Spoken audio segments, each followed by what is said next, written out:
Alrighty. I saw Payback. Ladies and gentlemen, I. Alright. This is probably gonna be a treat because I'm doing this video a little bit earlier than expected. Like I said, I have a lot more time this week than I usually do, so I'm gonna do this video. Um, Pretty much, I'm gonna do a review on Payback. I'm going quick with it. It's not that much to talk about. And I'm going to go straight to the raw review. So this video might be a little longer than I expected. It might be up to 10 minutes, hopefully not longer than that. But Payback. What did I think about a pay-per-view? Not better than Slammiversary. That's all I have to say. It's passable, but not memorable. Nothing that stood out. Nothing like Slammiversary where that knockout last man standing match that stood out. Or that pile driver that Bully Ray did his thing, even though he kicked out of it. Would have been nice if he ended it with that. But still, going to WWE, nothing stood out about this pay-per-view. Shield beat Randy Orton versus Daniel Bryan in a good match. AJ won her match against Caitlyn, which was a good match. I'm not gonna go detail to it.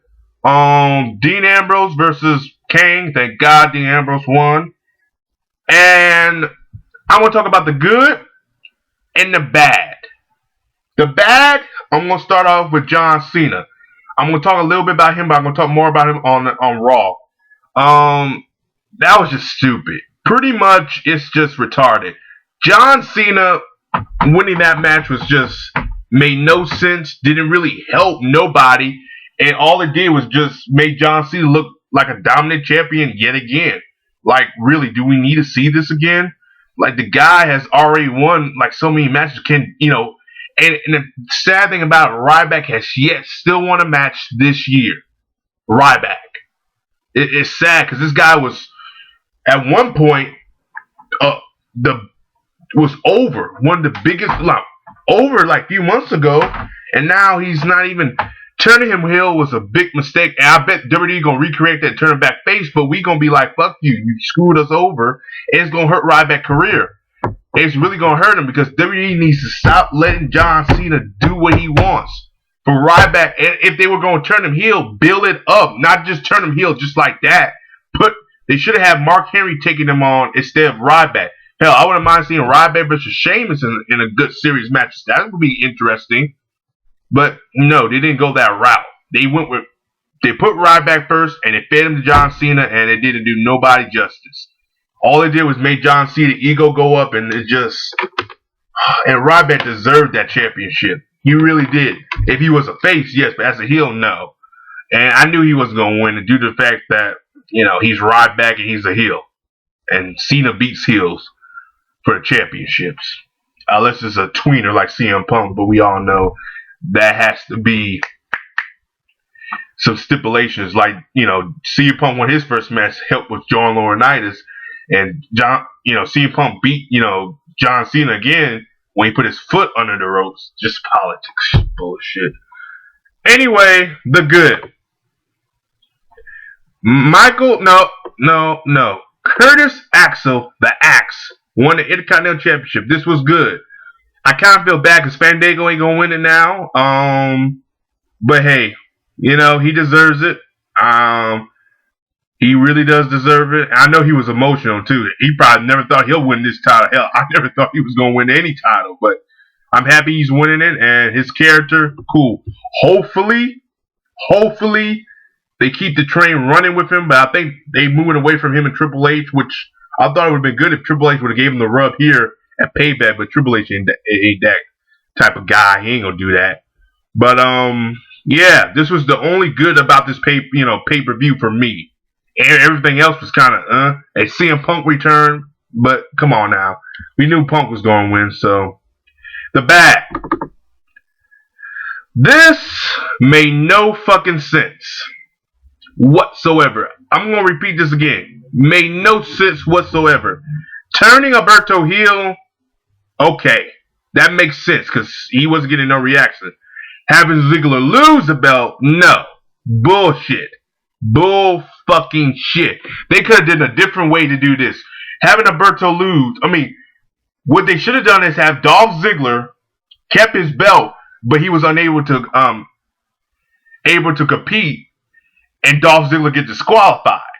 Or Ziggler cheats to win using the ropes and Alberto attacks Ziggler after the match. They could have did it so many ways, but they did it this way, which pissed off a lot of fans and it pissed off a lot of people. Because Ziggler only had his belt for a month. You have to protect Ziggler's character. What they did, they didn't only destroy Ziggler's character, but they fucked him up. Even though he wins the belt again, but you fucked up his first title reign. How the fuck does he lose his first title match since he got... Because let's be honest, this is his first match as world champion because his other match was canceled because he got a concussion. Now they fucked it over by letting him lose his first title match against Alberto Del Rio, since we all know Alberto has beat him throughout the whole fucking year. This made no sense whatsoever. Moving to Raw.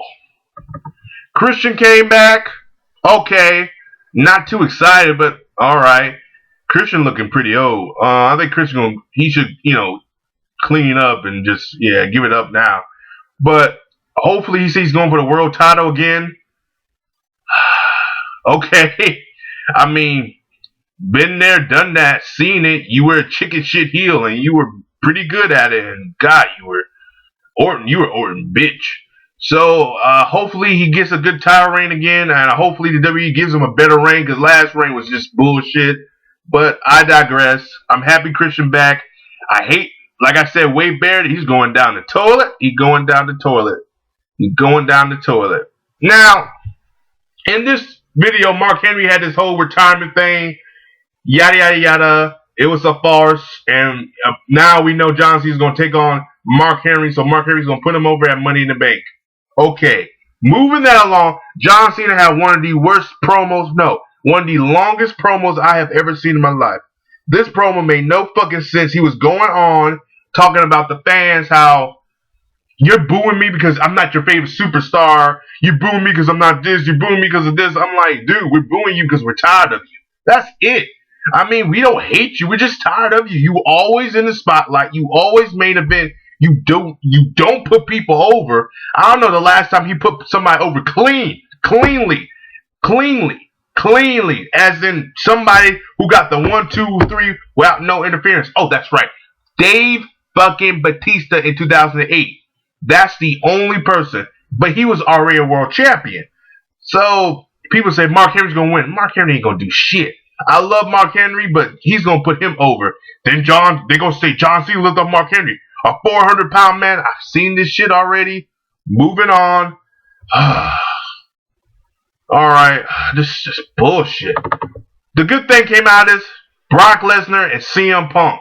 Thank you, God. Something new, something fresh, something that looks... Something that I believe Punk can help Brock get his matchup. Get one of his best matches since he come back. Because when he went against Cena, that was his best match. But I will say, Brock looked intimidated. He made sure that, hey, look, I'm back, I'm kicking ass. And he did that in John Cena match. And let's forget all about the Triple H matches, because to be honest with you, I forgot about them. They never exist. I call those Brock's, amateur fights. Because those bitches don't make sense, because, oh, those were dreadful. Oh my God. They were awful. The first one was okay. The second one was just, the third one was like, end it. Just pull the trigger, end it. I mean, really, it was awful. But I'm liking the direction they're going with it. It finally, Punk is fighting some Heyman guy, and I think this is a good person for him to fight. He can help Brock too, because when Brock hit that F5 on Punk, it felt like an F5. I haven't seen Brock hit a good F5 like that in years. He did it on Cena, it didn't look right. He did it on Triple H, he didn't sell it right. So this is finally a good F5 I've seen in years. Somebody who sold it right. Oh, my bad. Heath Slater sold it a couple of weeks ago. He did a good job, but I mean, this is interesting. This might keep me to watch Raw maybe this summer. Hopefully they get it done by SummerSlam, but I think this is the route to go in SummerSlam. Punk and Brock. Now the Wyatt family. They can't get here fast enough. Lord, please let them come today if they can. WWE needs them because, as you notice, WWE has used stars, bringing back stars. Christian's come back. Mark Henry looked like he was going to retire. He looked like he was, and I thought he was. He's coming back. Brock Lesnar, He coming back. So in other words, we need some young, fresh meat in here. And the Wyatt family is that young, fresh blood, and we need that. All I have to say, Raw was a disappointing show. I mean, like I said, the Mark Henry twist, that was pretty cool. The Brock Lesnar CM Punk thing was pretty cool. Christian Return was okay, but could have been better. But overall, Raw wasn't a good show, nor was Payback. I think this is probably the worst pay-per-view they did.